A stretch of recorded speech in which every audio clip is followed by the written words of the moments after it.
Comunicação. Bem-vindos ao Pergunta Simples, o vosso podcast sobre comunicação. Nesta edição vamos abrir as portas à mais difícil arte que qualquer comunicador institucional tem de dominar, a arte da gestão de uma crise. As crises aparecem quando menos contamos e o fantasma de uma reputação arruinada é bem presente. Por certo, gostava de ouvir a vossa opinião e experiência pessoal na gestão de algum caso de comunicação de crise. Passem na página perguntasimples.com e digam de vossa justiça. Se esta edição vos agradar e o tema for do interesse dos vossos amigos, partilhem com eles. Quero crer que, se eles são da tribo da comunicação, vão subscrever este podcast. Ele está em todo lado, na RTP, no Spotify, na Apple, na Google. E assim, seguimos juntos. Vamos juntos, tribo da comunicação.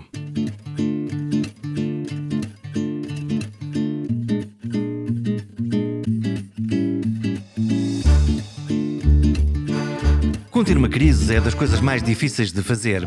Há todo um campo de estudos sobre isso na comunicação. Damos-lhe genericamente o nome de comunicação de crise. Quando uma organização, instituição ou pessoa sofre os efeitos de um acidente ou incidente com potencial para afetar a sua reputação, há que ativar o plano de crise. Este plano de crise tem normalmente dois braços e ambos são críticos para sobreviver. São simultâneos, interligam-se, mas não são a mesma coisa. O primeiro dos braços é o que tem de resolver a crise propriamente dita, reduzir os impactos, resolver os problemas, mitigar os efeitos. No fundo, resolver o problema causado pelo incidente.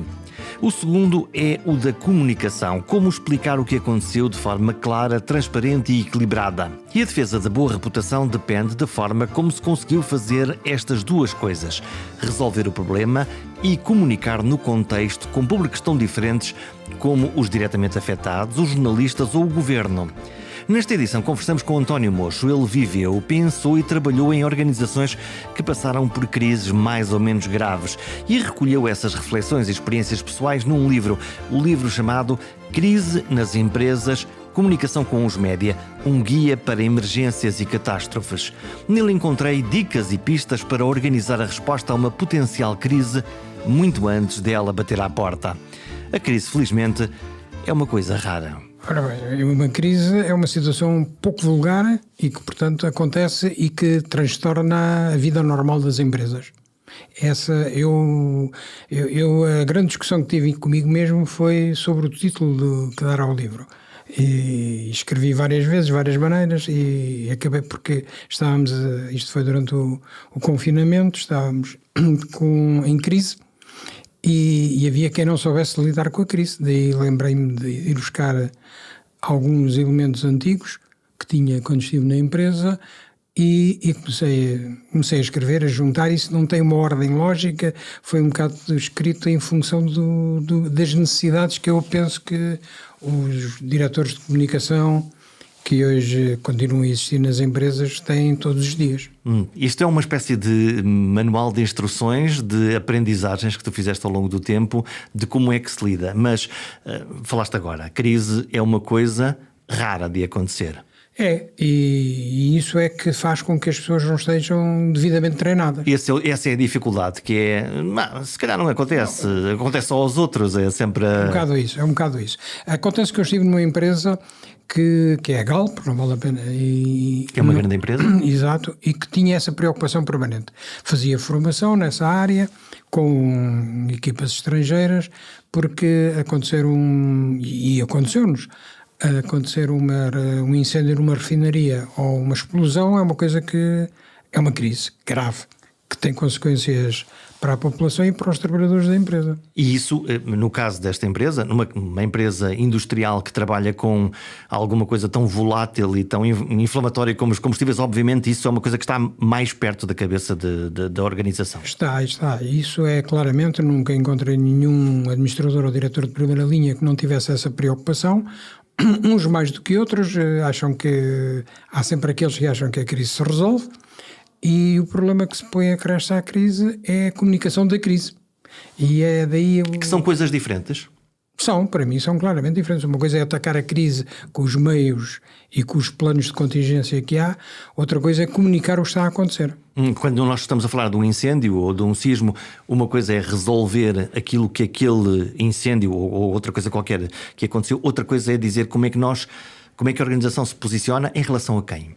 A relação ao público, a relação às pessoas envolventes e depois há algumas coisas que eu, aliás, cito no livro e que normalmente as pessoas não abordam, que é os familiares dos trabalhadores da empresa, que perante uma crise estão em casa, sabem que aconteceu. Estão ansiosos? E ansiosos. E eu posso relatar, curiosamente, o caso mais complexo que encontrei na empresa foi quando, hoje já ninguém se lembra, aliás até fechou há poucos dias, há pouco tempo, a monoboia, que era Em Matosinhos. Em Matosinhos, era um equipamento que ligava aos barcos ao largo e descarregava. Isso é aqui um tubo? É um tubo. É chamemos-lhe um oleoduto marítimo que vinha de uma certa distância e que permitia que os petroleiros ficassem ao largo sem encostar no porto e descarregassem. Portanto, ligavam o tubo e descarregavam o seu combustível. O combustível da refinaria. Isso foi um projeto inovador, em certa medida em Portugal foi claramente, depois na Europa também. Acontece que foi inaugurado e no dia da inauguração discutiu-se longamente qual era o processo. Os engenheiros debitaram N considerações e, portanto, a gente achava que nem sequer isso tinha a enquadrar uma questão de crise, era uma coisa normal. Já agora, por curiosidade, como é que é esse teu diálogo com os especialistas, neste caso engenheiros, mas podem ser outros, não é? No fundo, o trabalho de qualquer comunicador que comunica para o grande público é depois fazer o interface com esses super especialistas que sabem mesmo da coisa, não é? Exato, esses super especialistas sabem da coisa e normalmente, como em Portugal são todos muito treinadores de bancada e portanto sabem tudo e... Sabem do que sabem e também do que não sabem, neste caso da comunicação. Eu tinha uma particularidade, porque isso vem de trás, que eu tenho formação jurídica e, portanto, ajudava de certa maneira a não ficarmos só na questão da discussão da comunicação, o que é que vamos dizer ao público. E só para resumindo muito a questão, correu mal a inauguração. Primeiro decidiram que se fosse à noite. Desta monoboia. Correu mal porquê? Porque o produto entraria num dos tanques que há em Matosinhos. Tinha que a primeira fase o tubo estava cheio de água e só depois é que vinha o crudo. E havia que fazer uma interface ou corte da água e virar a agulha para... Isso foi uma discussão profunda sobre isso. Havia, aliás, meios técnicos quase automatizados, mas optaram por fazer uma coisa manual. Ou seja, à vista. Quando deixasse ser água, viravam... Quando começassem a ver o crudo, então faziam essa mudança. Aconteceu uma coisa caricata, que nunca ninguém prevê, que é a pessoa que estava a tentar isso, a ver quando é que era, nunca se saberia se era ao fim de uma hora e meia, ninguém tinha essa noção. Sabia-se que ia demorar mais de uma hora, mas quanto não se sabia. A pessoa que estava a tomar conta disso teve que ir fazer uma necessidade e quando voltou já estava a sair o crudo. Portanto, o princípio do queijo suíço, quando pode haver um erro e há uma conjugação de coisas e de decisões que nós tomamos e esse erro pode acontecer, quando alguma coisa acontece, aproveita esse momento. É fatal, não é? E isso foi fatal, porque enquanto estava a correr a água estava a ir para a etar. Quando começou a vir o crudo era suposto ir para o tanque. E passou para um sítio errado. Passou para a etar e passou para o mar. O mar, depois houve outro fator. Por isso é que eu digo que isto é um caso verdadeiramente anormal. Porque depois aconteceu outro fator. O crudo começou a descarregar naquela parte perto da praia, onde a etar costuma... Porque a etar, entretanto, encheu mais do que era normal. E estava um pescador e o pescador estava a fumar, deitou o cigarro para o mar e incendiou. Porque senão tinha havido um derrame simples e puro. E, no fundo, de um processo industrial normal e calculado e bem pensado, passou-se para um ato de poluição involuntária e a seguir a um incêndio. Um incêndio. E uma morte de uma pessoa, infelizmente. Que a pessoa que estava a fumar deitou e aquilo incendiou, explodiu. Portanto, quando nós estamos a falar de... Quando toca pessoas, quando morrem pessoas... Esse é que foi o ponto. A da crise, essa é que foi... Essa é que é a crise. Essa é que é a crise e essa é que foi a singularidade deste processo. Aliás, tu defines muito o que é um incidente, o que é uma crise e o que é uma emergência. Onde é que estão aqui, quem não toca habitualmente estas questões da comunicação e da comunicação de emergência, onde é que está a tua cabeça nestes degraus? A minha cabeça é que isto são degraus que se vão subindo no incidente, é uma coisa que acontece, não estava prevista, mas pode-se resolver logo ali. Aliás, há uma classificação de graus. E isso há todos os dias, pequenos ou maiores incidentes acontecem? Industriais há. É um acidente até. Pode ser um acidente com um caminhão de transporte de combustíveis. Pode acabar aí. Mas depois pode acontecer que o incidente se transforme numa emergência. Sei lá, quando o caminhão, vamos voltar ao transportador, que transporta um produto inflamável, um ácido, e se deteriorar o invólucro em que aquilo vai, pode até afetar as pessoas que estão na zona onde houve o incêndio. Temos um problema. É o momento em que percebemos isso. E temos um problema e temos uma emergência. Temos que chamar os meios, temos que recorrer à proteção civil. Mitigar o que aconteceu. E temos que, pronto, e a partir de certa altura temos que começar a comunicar às pessoas o que é que aconteceu. Porque as pessoas têm tendência a dizer, houve um acidente na autoestrada com um caminhão que transportava, não sei o quê. É um grande desastre. A comunicação social está lá para fazer isso. Então, e não é melhor não dizer nada a ninguém? Não, isso é a velha tese. É uma tese que se defendeu. Hoje penso que já há pouca gente que defenda isso. Mas o melhor era estarmos calados e não dizer nada a ninguém, resolver aqui esta coisa em casa e... Isso é impossível hoje em dia com redes sociais. Completamente impossível. Nem dizer que não se vê ou que não filmar. Hoje nós vamos descobrir... Há sempre uma pessoa a filmar, ou o tipo que vai em contramão na autoestrada. No outro dia vi um vídeo fantástico que o tipo foi mais de 5 minutos a filmar o outro que ia na outra faixa da rodagem em sentido contrário, numa autoestrada. Portanto, hoje não há hipótese nenhuma de... E isso é uma das coisas que os administradores, os gestores têm de perceber. Hoje tudo se sabe. Mesmo não é só a questão do vídeo, é tudo. Há sempre alguém que vê, há sempre alguém que soube, há sempre alguém que partilha. E há sempre alguém que lê, há sempre alguém que tem o documento, há sempre alguém que faz circular o documento. Portanto, não vale a pena, a melhor coisa é partir do princípio que o que se diz e o que se escreve vai ser conhecido. Incluindo coisas internas. Exatamente. Esta ideia de isto é comunicação interna, é só entre nós, isso não existe. Eu ainda ontem falava, porque dei aulas no ICEM transitoriamente, de comunicação interna e de comunicação institucional. Eu defendo há muito, uns 5 ou 7 anos, que hoje já não há essa distinção de comunicação. Tudo é comunicação. A partir do momento em que tu mandas um e-mail às tuas pessoas de uma empresa, é como se estivesse a mandar para o jornal da esquina. É exatamente isso. Hoje os mails da empresa, quando nós dizíamos é comunicação interna, fazemos aqui um mail só para os trabalhadores. Engano puro. No mesmo momento já estamos à distância de um clique a dizer eu agora vou partilhar isto com alguém, seja quem for, tirar uma fotografia, fazer o que pode fazer tudo. Portanto, comunicação deixou de ter esses graus. É interna, externa, é institucional e as lideranças têm essa noção. As lideranças que não sejam da comunicação, em particular quando acontece um incidente, um evento, e até provavelmente o jurista, o advogado da empresa diz não, que isto é uma responsabilidade nossa, o melhor é não dizer nada a ninguém, que isto, se calhar, quando nós dizemos, estamos a assumir a responsabilidade que fomos nós. Vamos fazer aqui um recuo e é exatamente isso, porque depois daquele incidente que se resolveu, infelizmente, com a morte de uma pessoa, e de nós termos comunicado insistentemente que aquilo era um caso esporádico, e era, mas claro que havia uma culpa interna que não se podia dizer. Fui várias vezes contactado para prestar declarações e lembro-me perfeitamente uma das vezes que fui...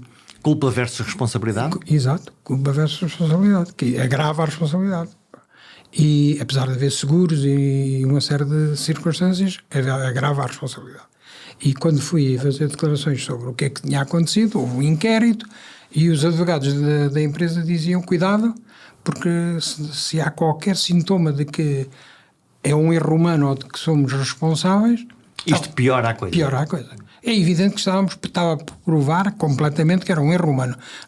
Hoje eu sei estes detalhes porque foi à posteriori. E esse é um dos problemas da gestão da crise, é que tu não sabes tudo logo, não é? Evidente. E as perguntas, quando começam a aparecer, onde é que estão as respostas? Mas há uma coisa que eu refiro muito no livro e que é fundamental: cuidado com a coerência da afirmação.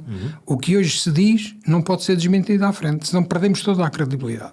Se temos o azar, entre aspas, de dizer uma coisa agora e daqui a bocado provar-se que não é verdadeira e que poderíamos e deveríamos ter a obrigação de saber que era. Então como é que isso se resolve? Resolve-se com... Nunca se resolve tudo, mas resolve-se que tendo algum... Então como é que se mitiga? Mitiga. mitiga tendo cuidado na declaração inicial, sempre muito concreta e não alargar, não fazer folclore. Factual e ser conservador. Conservadora, exatamente, para que possamos ir progredindo. Daí a minha tese de que se devem fazer várias declarações e não querer... Há quem defenda que, espera aí, deixa acabar isto, depois a gente faz um comunicado geral. Não, porque os outros constroem a notícia. Se tu não contas a história, alguém vai construir a narrativa. E já vais ter dois caminhos. Ou vais ter que desdizer a notícia, coisa difícil, reativo, ou vais ter que corrigir, já nada é como tu querias a entrada. Portanto, a melhor coisa é que antes que alguém comece a escrever... Tu contas a história. Exatamente. E, portanto, controlas, no fundo, aquilo que é a primeira onda da narrativa. Exatamente. O que aconteceu foi isto, o que nós sabemos é isto, e temos aqui alguém... Sempre com factos. Se possível, com factos, para que as pessoas tenham uma aderência à verdade. Nós dizemos que aquilo aconteceu, é efetivo, o crudo foi para... tal, estava lá um homem, teve o azar, estava a fumar... Não vamos... Aliás, houve uma fotografia, não é uma fotografia, um desenho, agora passou-me o nome do que é que se chama no jornal. Um croquis? Um croquis em que dizia o problema foi que devia lá estar uma tabuleta a dizer proibido de fumar. Porque se fosse proibido de fumar não tinha acontecido aquilo.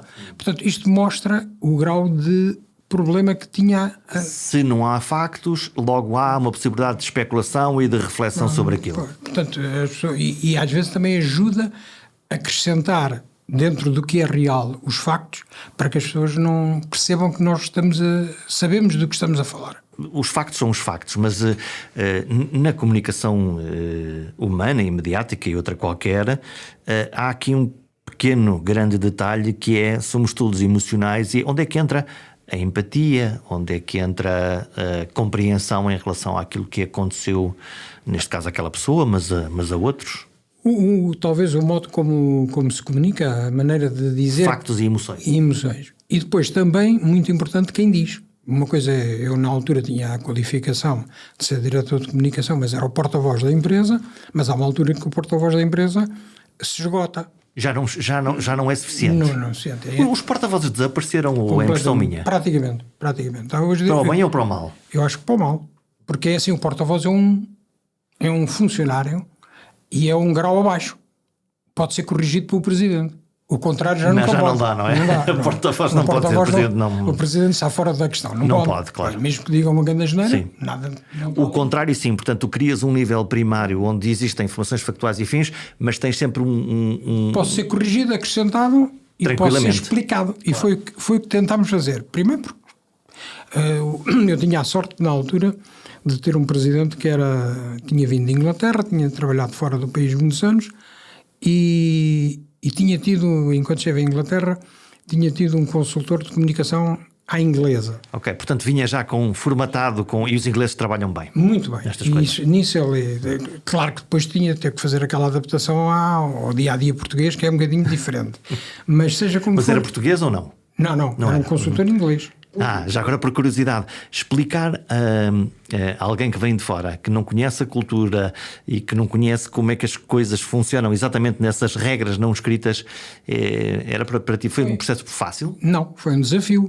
Foi um desafio primeiro porque o Sr. Engenheiro Manuel Ferreira de Oliveira infelizmente já faleceu, ainda por cima já não estava em Portugal há 19 anos, falava corretamente inglês, mal português, tinha estado na Venezuela há 9 anos e tinha os compartilhos e os compartilhares. E portanto falar em português era difícil? Era difícil. Ele corrigiu rapidamente, tinha uma grande capacidade, tinha sido professor na Faculdade de Economia. E empenhou-se naquilo e levou aquilo a sério. Mas era muito contido e raramente prestava declarações. Porque quando prestava dizia que está a falar o presidente da empresa, uma das maiores do país, não pode estar a dizer banalidades. Bem, um belo princípio. Nem toda a gente o segue. Não, mas é um belo princípio. Eu quando falo vou dizer coisas que são importantes, relevantes e que... Agora lembrei-me de um facto, uma coisa que acontecia, isso eu conhecia, nunca fui jornalista, verdadeiramente. Mas parece. Eu escrevi umas coisas sobre... Não, liguei-me ao setor automobilístico, mas nunca exerci. E uma das coisas que os jornalistas, depois de uma Assembleia Geral, que tinha algumas nuances, mas não era nada conflituosa, queriam saber o que é que tinha sido, e queriam entrevistar à saída da Assembleia Geral o Presidente. E eu fui-lhe dizer, e ele disse: o Presidente, depois de uma Assembleia Geral, tem mais coisas... Falou aqui para os acionistas, já não fala em público. Não, você vai lá dizer, você quer eu, vai lá dizer o que achar que é possível nesta altura. Mas eu não faço declarações à saída de uma Assembleia Geral. Portanto, isto era a cultura inglesa. E ele seguiu sempre. E, voltando ao incidente do Porto e em Matosinhos, foi à noite, foi de madrugada, e ele perguntava-me, às 3 da manhã ou às 7 da manhã, o que é que era preciso fazer. E eu disse: é preciso sossegar as pessoas que estão à volta. Isto foi um incidente. A comunidade. A comunidade. Vivem ali, isto não teve nada a ver, foi uma explosão no mar. Autolimitada, com uma vítima, mas que não terá impacto na população. E o equipamento está completamente a funcionar. E nós conseguimos fazer uma coisa que a comunicação social em certos momentos ajuda, porque está desejosa, fazer um direto à 1 da tarde, no dia seguinte, de dentro da refinaria, com o Presidente a falar. Lá está, a credibilidade de mostras, transparência e, por outro lado, credibilidade porque é a pessoa maior da empresa que aparece a dar a cara. E depois falou uma vez, e naquele dia falou tudo o que tinha a falar. Nunca mais voltou a falar sobre o tema. O tema surgiu depois nos tempos seguintes para mim. Claro, esgotou-se e depois há a seguir ondas de choque porque há mais perguntas para fazer. Pronto, e essas perguntas tinha condições para responder e tinha sempre o respaldo de que o Presidente já tinha dito alguma coisa sobre isso. Pronto. No fundo, eu acho que a reação foi muito positiva. A TSF, vamos aqui fazer um bocado, a TSF nessa época era muito ativa, e hoje ainda é, mas... E tinha uma extraordinária redação no Porto? Tinha, e portanto às 4 da manhã estava-me a interrogar, o Presidente pôs-se no carro e foi para o Porto, eu fiquei, só fui no dia seguinte, não na manhã seguinte, mas fomos ali atualizando o possível, e portanto mantendo sempre a informação. Nunca dizer aquela coisa que vamos dizer a seguir, estamos a estudar, está aberto o inquérito, e são tudo defesas para outras situações, ou mais complexas, ou em que a gente não sabe o que se passa. Agora, nesta fase, não. Em que tu consegues juntar essas coisas.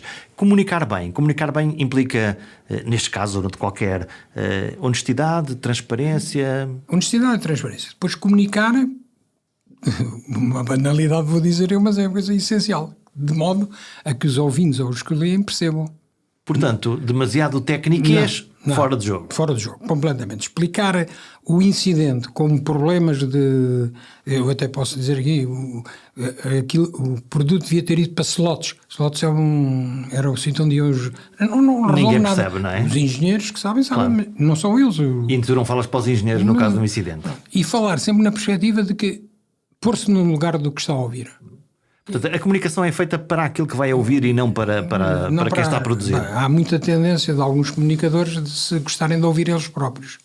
E, portanto, fazem um discurso muito elaborado. Ou do hiperespecialista falar para os seus pares especialistas também, não é? Às vezes acho que há campo para isso. Às vezes faz, nos debates que há muito na televisão hoje em dia, dá para fazer qualquer coisa. Para fazer isso. Mas quando é uma comunicação em nome da empresa, é bom que sejamos claros, transparentes, e que fique definitivamente resolvido o problema de partida. Depois, como é que vai evoluir? Logo veremos. Há muita maneira de isto estamos a falar de comunicação empresarial. Pois há outros níveis. Organização política, a gente vai falar também sobre isso, até porque tu tens experiência a isto e estiveste também num gabinete ministerial. Quando nós estamos aqui a falar de uma crise...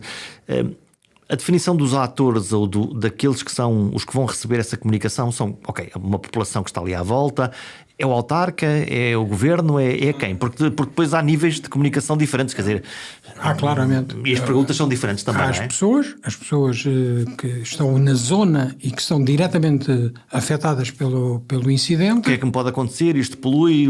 Vai afetar a minha saúde? Esse conjunto de perguntas aparece logo. Sempre. Depois as pessoas que têm... familiares na empresa e que possam ter sido ou não afetados, mas que as pessoas pensam, este não foi, mas vai poder ser noutra situação. Quando ouvimos a empresa de alguém de quem nós gostamos trabalha, há lá um clique também. E depois as vítimas Curiosamente, isto às vezes, hoje passou tantos anos, já se pode ver, isto até não teria graça na altura, mas a primeira notícia que a TSF dá é que tinha havido a explosão, disse o que se sabia, e que tinha havido 2 mortos.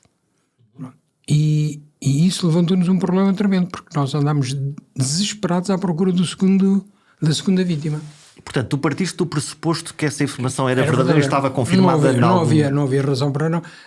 Havia uma pessoa que lá estava e que dizia que estavam de facto o único testemunha que não tinha tido problemas, estava lá, foi interrogado pela TSF e disse que havia 2 pescadores. O que tinha deitado o cigarro para e outro. E portanto teriam, é a solução mais rápida, teriam falecido os 2. Não se encontrava o corpo do outro. E às 4 da manhã não seria fácil, de noite e não sei o quê, e andámos desesperados e no dia seguinte conseguimos perceber que havia de facto um segundo que tinha fugido e que estava em casa. Em pânico. Vivo e feliz da vida. Portanto, de facto havia 2 pessoas na praia naquele dia. De facto, havia 3 com a testemunha ocular. E 2 pescadores. E os 2 pescadores, um faleceu e o outro fugiu. Mas isso, em termos de resposta e de comunicação, de resolução, tanto quanto é possível, levanta-te logo um problema. Um problema, tivemos que andar a desmentir, é uma palavra entre aspas, a desmentir que não eram 2 as vítimas, que era uma. Não fizemos disso uma grande questão, porque a vítima havia ser uma ou ser 2, tem importância, mas não é decisivo. E só se podia desmentir quando soubéssemos que era a outra e que a outra contasse a história. Foi o que fez.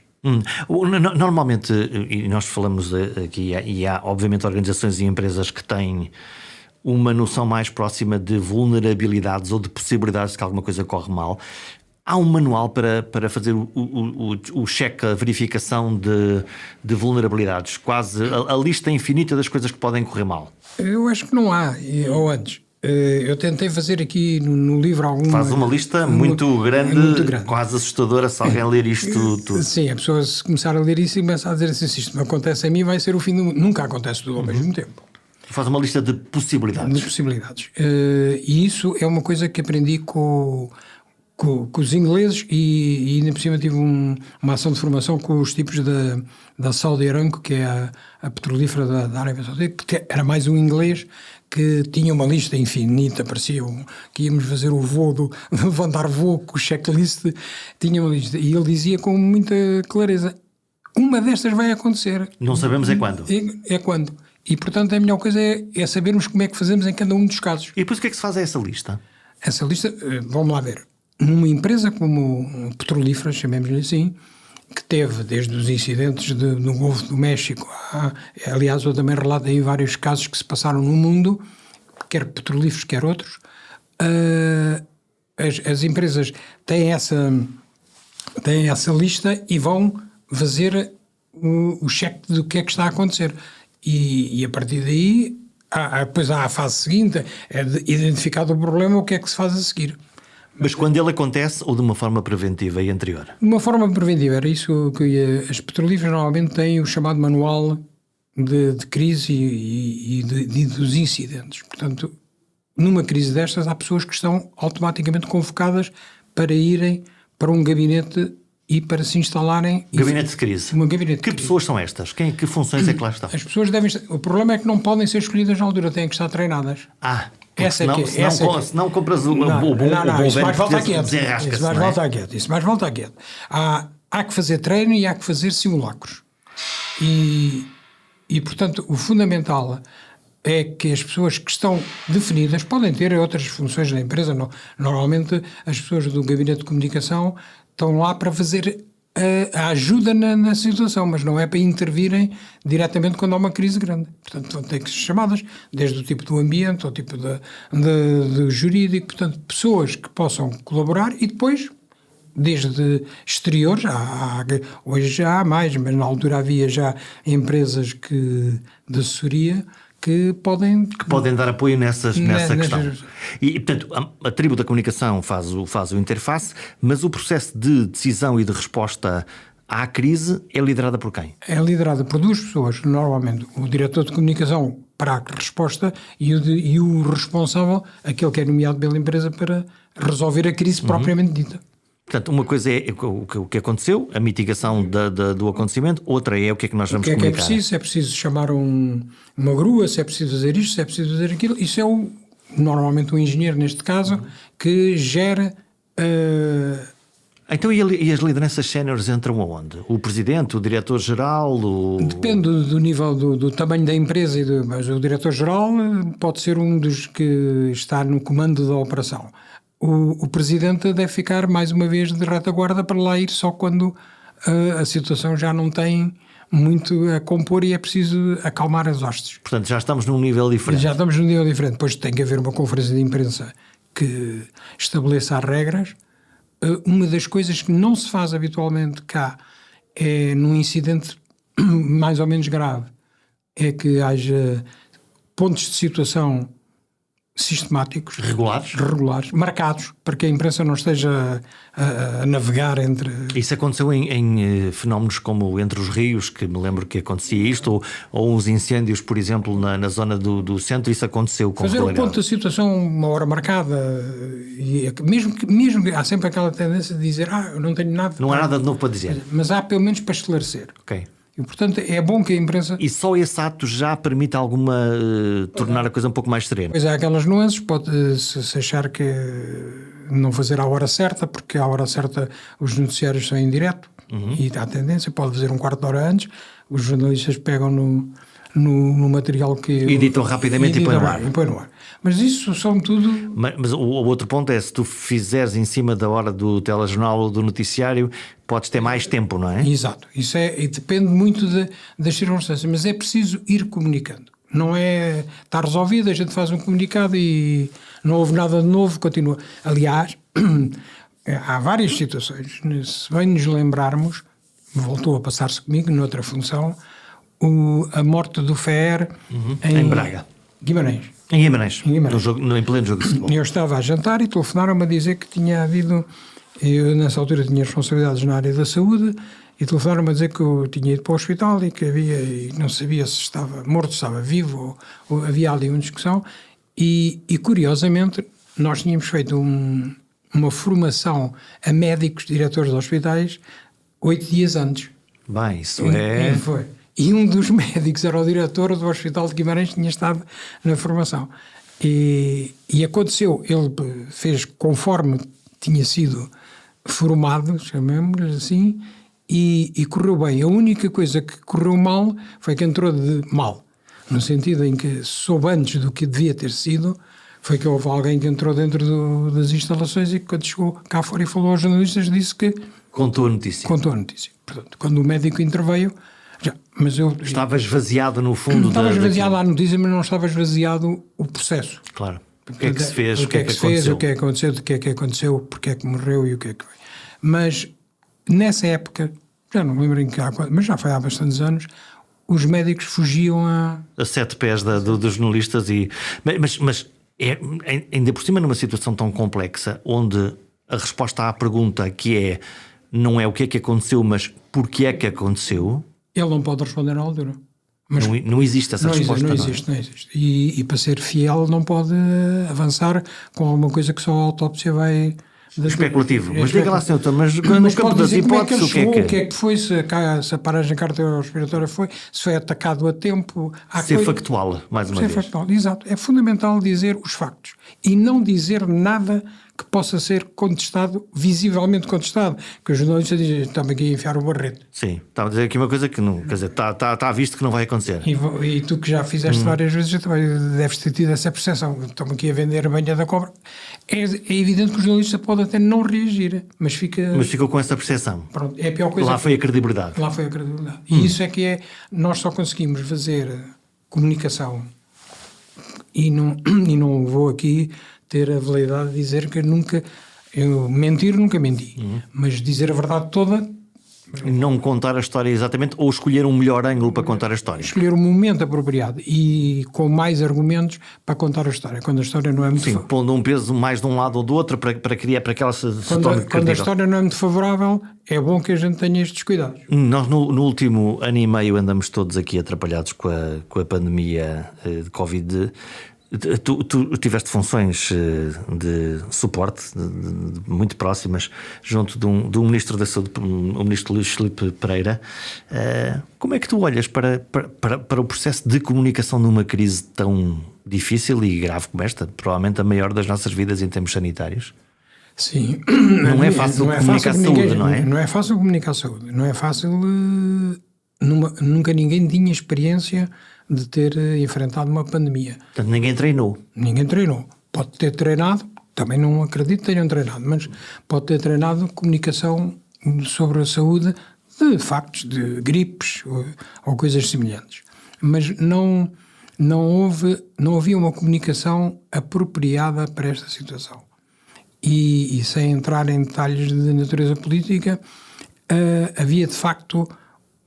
para já há uma grande diferença entre o ano em que estive no gabinete do ministro, que foi 2003, 2004, e hoje, 17 anos... A aceleração das redes sociais e afins gera uma pressão louca. Louca, completamente.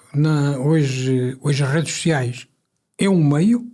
Como outro qualquer? Como outro qualquer, não vale a pena fingir que eu não gosto do Facebook. Eu só falo para a televisão. Não há. Isso é pior ainda, porque as redes sociais começam mais cedo do que isso. E deturpam. E depois ainda por cima com o meio incógnito que a pessoa está ali. Há um anónimo qualquer a espalhar um boato, um rumor. Portanto, eu recomendaria que as empresas se deixassem dessas balelas, para não dizer outra coisa. E olhassem para uns Facebooks e para os Instagrams e para os Twitters da mesma maneira como olham para um jornal ou para uma televisão. A reputação da empresa pode estar em causa por uma notícia que não é contrariada no Facebook. Logo, na hora. Na hora. Porque há muita maneira de contrariar. Não é preciso desmentir a notícia. Pode-se dizer... Provavelmente fornecendo mais informação. Mais informação. Ou contar a história. Sem dizer sequer que está a desmentir aquele boato. Pode-se contar a história como ela é. Portanto, em 2003, 2004, tu recebias os telefonemas da praxe porque o noticiário das 8 da manhã da rádio é que era atenção ao noticiário da uma para as televisões e depois, quiçá, trabalhar a imprensa para o dia seguinte e o telejornal. E imagino que o teu dia normal às 9 da noite estava sossegado. Exatamente, em princípio. Sim, em condições normais. Há vários factos. Um deles, por exemplo, na altura, como sabes, o diretor-geral de saúde era o Francisco Jorge, que é um comunicador nato, fantástico nessa matéria. E já não sei bem o que era, mas sei que o facto é o facto. Havia uma crise qualquer com um hospital e ele telefonou-me num domingo às 10 da manhã. Às 10 da manhã, então. Pronto, eu acho que era um problema com o Hospital de Viseu que tinha tido uma paragem do equipamento que punha em causa. Mas eu até lhe disse, o Francisco é a melhor pessoa para avaliar e para explicar. Não é? Mas era preciso ir ao telejornal da 1 da tarde e tal. Assim, não vai querer que vá ninguém do Ministério da Saúde por uma coisa que é grave, mas que é do Hospital de Viseu. Então, ficámos nisto. Eram 11 da manhã, nunca mais soube nada e tal. É o dia fatal. Ao meio-dia e meia hora desse dia, o Saddam foi encontrado no bunker do buraco. No buraco. Nunca mais houve problema nenhum com a questão da saúde e com o Hospital de Viseu. Claro, os focos viraram-se todos para o outro lado. Completamente desapareceu a notícia. Uma cortina perfeita no fundo de... Isto o que é que faz pensar? Não há Saddam todos os dias, nem voltará a haver. Sim, a menos que tenhas sido tu a organizar, encontrarem o Saddam, presumo que não foste, não é? Não fui de certeza. Mas fez pensar que é bom sistema criar, não é criar factos falsos, mas é criar boas histórias alternativas. Para que alguém pegue nelas ou para que essa, vou aqui dizer, tapa outra. Portanto, uma que tenha mais valor ou que tenha um valor equivalente e que consiga contrabalançar. Agora, comparar o que se passava em 2003, 2004 com o que se passa hoje é pura ficção. Não há nenhum estilo...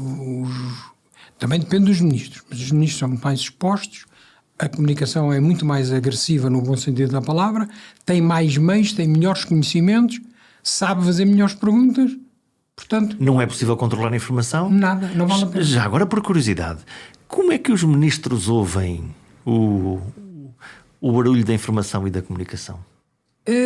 Eu trabalhei ao longo de 30 anos que eu não tinha nada a ver com a comunicação e não havia sequer Eu acho que havia para aí uma cadeira de comunicação no ICEM e não mais do que isso.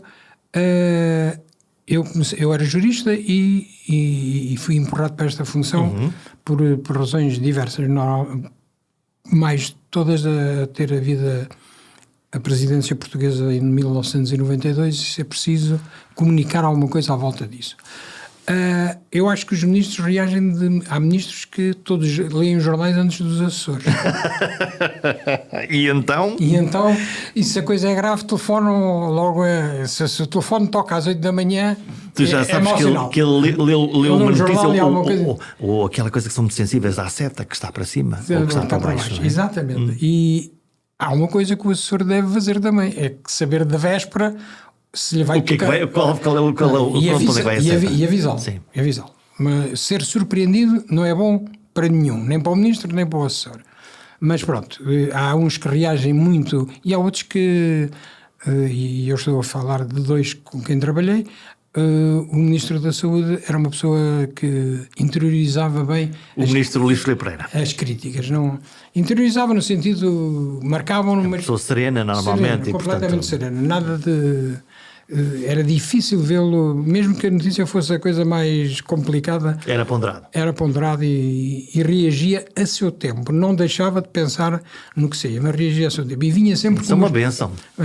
E vinha sempre uma história que me dizia o que é que nós vamos fazer a seguir que possa desviar a tal história que estão aqui a bater no ceguinho e a gente tem outras coisas que pode adiantar já. Estamos a fazer coisas tão boas e porque é que estão a bater aqui? Bom, isso é sempre uma incompreensão clássica. Isso é clássico e é a velha história de good news, no news, claro.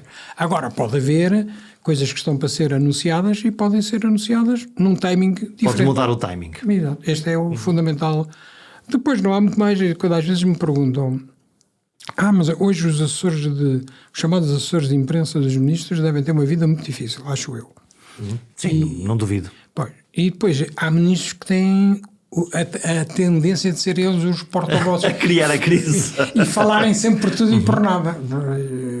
Quando multiplicas as falas, obviamente o potencial de que alguma coisa possa não ter sido bem dita cresce. Aí está uma coisa que pode às vezes parecer uma contradição. A gente diz que deve dizer, deve contar a história, deve comunicar e tal. E depois há aquela máxima que se usa muito na comunicação, um tipo que está calado não diz asneiras. Exato. Mas é evidente que numa situação de crise tens de comunicar. Nas outras conta peso e medida? Conta peso e medida e não fales de assuntos que não queres que se fale. Porque a pessoa nas declarações, para fugir a uma coisa, vai falar um assunto. Podes criar uma agenda logo ali. O jornalista não está lá para ver andar os comboios.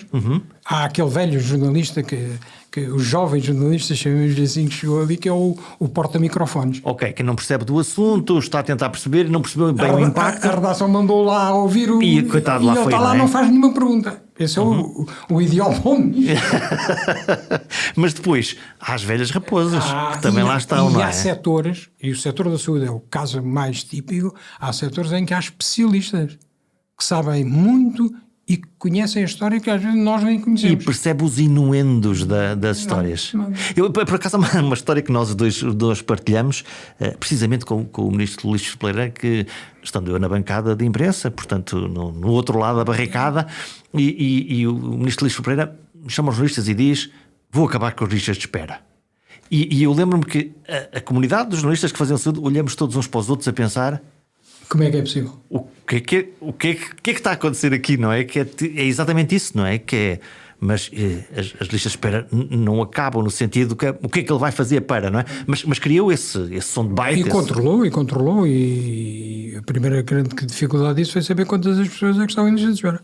E a segunda é como é que vai fazer e depois como é que vai medir. Portanto, mas criou uma agenda. Lá está, na comunicação, ele todos os meses fazia o ponto da situação sobre as pessoas que tinham entradas, tinham saídas, tinham baixado, tinham subido. Começou a fazer-se nessa altura? Começou-se a fazer nessa altura. Portanto, o tema era mesmo a sério, a intenção política era mesmo essa. Ele tem, aliás, várias... Não adianta fazer... Criou os hospitais de empresa também? Criou várias coisas, estão num livro que se escreveu... Em que se juntou um bocado um género deste da crise, juntou-se todas as reformas que ele pensava poder fazer. E algumas ainda estão em curso. E outras tiveram sucesso, outras não. Como acontece sempre. Quando nós estamos a olhar para a política, Temos a questão da popularidade e de se o Primeiro-Ministro remodela ou não remodela, ou antes, se me escolhe para Ministro ou não escolhe para Ministro. E, por outro lado, a questão da reputação, mais nas organizações e, obviamente, no campo da saúde há boas reputações. O universo da saúde trabalha bem. Provou-se que o SNS funciona maravilhosamente dentro bem, do caos que se diz sempre todos os respondeu, dias, no fundo. responde. Qual é o valor da reputação? Para que é que serve uma boa reputação?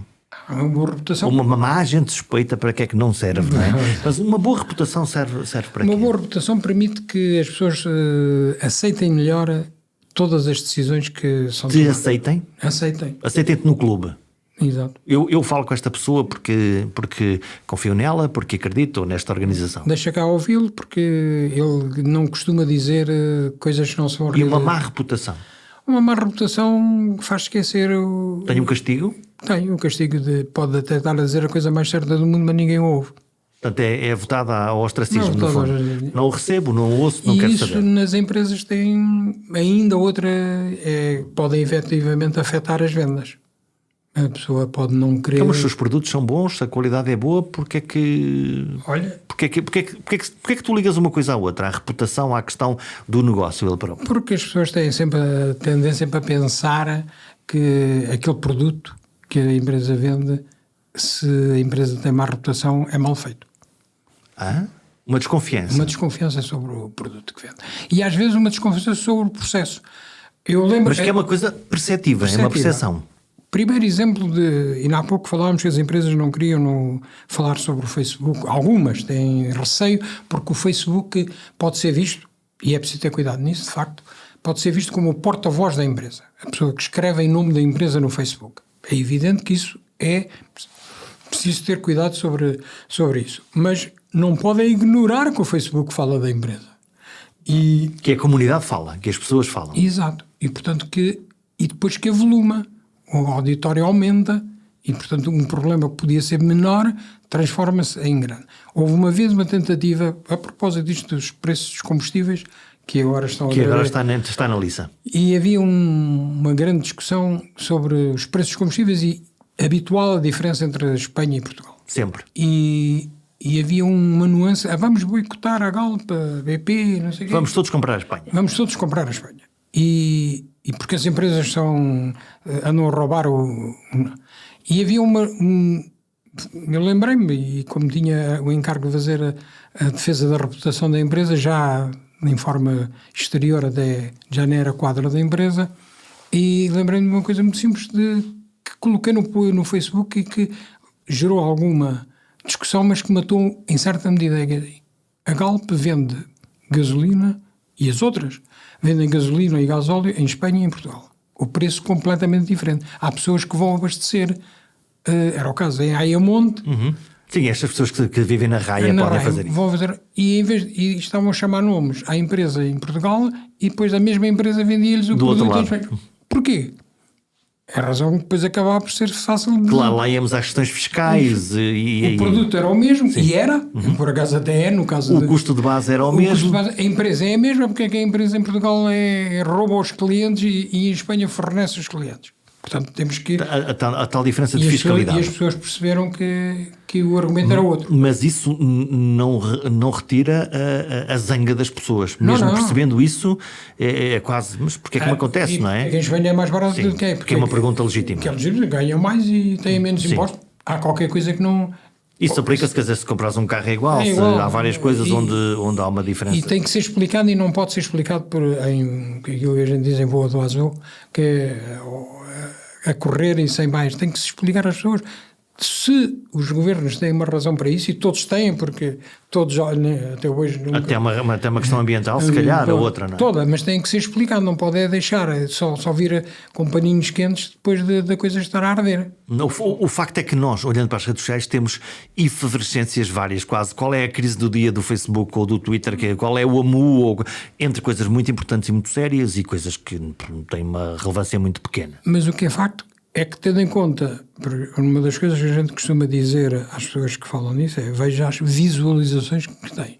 Podem dizer as maiores mentiras, os maiores boatos, mas lê-nos. Sim, aliás, tu falas muito sobre nem sempre as organizações estão disponíveis para falar, mas os grupos de pressão Estão sempre prontos para disparar. Pronto. E isso é outra coisa. A organização está ali com uma pressão desde o ambiente a outras e recolhe e não diz nada. Há que combater, não há que ter medo de contra-argumentar. E em Portugal, mais do que em qualquer outro lado, há sempre esse... Isso precisa de quê? De coragem? Precisa de método. Método de trabalho. Método de trabalho. Não é levar isto a sério. Pô, não é dizer que porque acordei zangado ou que me estão aqui a dar cabo da cabeça... E eu agora vou responder. E normalmente quando nós estamos irados, a coisa corre mal. E não é como o ministro que de manhã viu a notícia na primeira página e ficou virado do avesso. E depois o que é que acontece quando eles ficam virados do avesso? Reagem normalmente mal, porque não querem falar com o jornalista, não querem não sei o quê, e depois normalmente têm sempre o azar de que naquele dia tinham um evento onde tem que estar. Onde vão lá estar fatalmente, portanto, aí não há nada a fazer. A propósito disso, eu consegui, com a ajuda dos jornalistas, claro, uma coisa que é pouco vulgar acontecer, e que eu por acaso sempre achei mal e continua a acontecer, que é um ministro, primeiro-ministro, tudo, chega a um sítio e estão os jornalistas à volta do carro, não deixam quase que sair e fazem... É uma espera. É uma espera. Bom, e nós íamos com o ministro para Bragança falar da abertura de um centro de saúde e do investimento no hospital e a notícia do dia era que as maternidades do Nordeste iam fechar. Também é um clássico. E isso tem sempre notícia. Fecho de qualquer coisa. Portanto, é sempre notícia. Não valia a pena, durante a viagem, disse ao ministro... Preparar para... E a gente, à porta do centro de saúde, onde íamos fazer a inauguração do centro de saúde novo, estavam as entidades e os jornalistas todos. Vai ser aquela questão, já nem vai haver abertura de centro, nunca mais ninguém se vai lembrar disso. Mas pronto, fiz uma tentativa que eu pensei que era desesperada, mas que resultou plenamente. Saí antes do ministro, fui ao outro lado do carro e disse aos jornalistas: sobre as maternidades, nós vamos falar disso às 5 da tarde no Governo Civil, que ainda havia Governo Civil. Ok, fizeste uma promessa. Uma promessa. E as perguntas sobre isso serão todas respondidas nesse sítio. E eles ficaram... E não fizeram nenhuma? Não fizeram nenhuma e disseram, mas pode ser, é mesmo assim, é verdade, o ministro já deu indicação e é verdade. Aqui falamos de... E isso é para cumprir, quando tu fazes uma promessa isso é fatal. Sim. Senão nunca mais posso fazer promessa então, na acabou, vida. Não é? Acabou, nunca mais. Eu, se tive alguma vantagem nestas coisas, é que as promessas que eu fazia cumpria-as. Primeiro porque tinha o respaldo do ministro e quando não tinha ainda combinado com o ministro, fazia com que o ministro... Concordasse, que às vezes não era fácil, mas pronto. Como é que era a tua relação com os jornalistas? Ou como é que é a tua relação com os jornalistas? Eu acho que ao longo destes anos todos, quer na Galp, quer nos 2 gabinetes ministeriais, tive muitas amizades e ainda hoje me dou com alguns já nem são jornalistas também, e eu acho que identifico para aí 2 pessoas com quem... As coisas não correram tão bem. Não bem. Me zanguei, curiosamente um deles, me zanguei de uma maneira muito agressiva, um deles mais tarde reapareceu e concordámos que não tínhamos estado os 2 bem. E pronto, e ultrapassaram. Mas pronto, eu por acaso às vezes vejo as críticas aos jornalistas, acho que os jornalistas também são mais bem preparados e já não são tão impulsivos. Mas o jornalismo para ti melhorou? É uma dúvida legítima, porque eu não consigo perceber, eu concordo contigo, os jornalistas neste momento estão muito mais bem preparados, todos eles fazem melhores perguntas, quando têm tempo conseguem escrever boas coisas. A questão é que eu acho que eles não têm tempo. E são poucos. Hoje o que eu sinto é que as redações são curtas e portanto é tudo feito sobre o joelho. E portanto, sobre o joelho no sentido à pressa. Portanto, há um problema na indústria dos médias. E por outro lado, a televisão passou a ter muita influência. Os meios, os canais... Temos 4 canais de notícias num país de 10 milhões, é quase... É uma coisa... E não é fatal. Eu agora com o confinamento passei a ter a televisão ligada. E é verdadeiramente, as pessoas não têm noção, mas é verdadeiramente espantoso como é que as notícias se repetem ao longo que tem que ser. Porque não há mais nada para contar, não é? Há que alimentar o cavalo. Exatamente, aquilo é dose para cavalo mesmo, porque é completamente repetido ao longo do dia. É um massacre. É um massacre. E depois as notícias, os jornais, a rádio, a sensação que tenho é que anda um bocadinho a reboque do que acontece nas televisões. O que nem sempre acontecia. Normalmente os jornais lideravam... No tempo em que falámos antes, a primeira coisa que os jornais, a televisão, o Jornal da Uma, que era Ia picar as coisas que jornais. os jornais iam contar. É, exato. O Jornal da Uma, o que os jornais traziam de manhã nas capas. Era o que aparecia no... E, portanto, isso também dava um tempo de preparação. De preparação. Agora, o que me dá a ideia é que, até mais do que a televisão, anda tudo... Eu fico sempre um pouco preocupado quando vejo imprensa a sério. Estou a falar das televisões, estou a falar dos jornais e das rádios. Citar redes sociais em coisas que não têm... E passar vídeos que fazem nas redes sociais. Também me choca um bocadinho. Lá foi a curadoria? Foi. Isso é... E depois é a falta... Eu acho que isso tudo resulta da falta de meios. Os jornais encolheram muito os custos. Claro. A publicidade foi abaixo, deixou de haver pagamento. Portanto, é difícil gerir a empresa. E, portanto, só há uma solução, é cortar. Por outro lado, os jornalistas estão mais bem preparados, mas são mais genéricos. Hoje em dia tu não encontras Não há os especialistas, ou há menos especialistas. Aliás, na saúde, que é um caso típico, eu acho que só há uma nossa amiga Dulce Salcedas que fala sobre saúde regularmente. E há vários anos. Há vários anos. Ninguém mais, falam quando é preciso, mas fazem as perguntas da praxe que qualquer jornalista faria, mas não há... E não dá contexto àquilo que está a acontecer. Na economia já é diferente, mas isso é normal. Sim, há uma tribo próxima, na economia muito, na política também, no desporto também, no futebol. No futebol, vamos ser... E depois há aquela tribo que as televisões, mais uma vez por falta de outros recursos, que é a dos comentadores, de tudo e de nada. Ocupam um espaço e são baratos pelo tempo que estão a ocupar, não é? Isso é obviamente muito mais fácil. Olha, vamos fechar. A tua bola de cristal mostra o quê? Que tendências é que tu estás à espera nos próximos anos? Uma aceleração? Na comunicação. Na comunicação.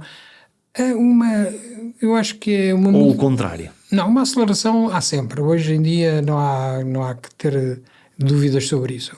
O que eu penso é que é capaz de haver um reposicionamento um bocadinho em função de que já não vai haver nos próximos 10 anos, penso eu, a evolução que houve nos últimos de saltar o Facebook, o Instagram, tudo e mais alguma coisa. O mundo acelerou e isso no universo da comunicação de crise quer dizer mais ruído, menos tempo de reação e muito menor controle da situação. Os Facebooks desta vida transformaram qualquer cidadão num potencial órgão de comunicação. Mais rápido que os tempos atuais é difícil, afinal já estamos todos a viver ao minuto. Mas a forma de comunicar e responder às crises que afetam a nossa reputação tem sempre campo para evoluir, sem nunca esquecer a principal regra de ouro: mais vale prevenir do que remediar. Até para a semana.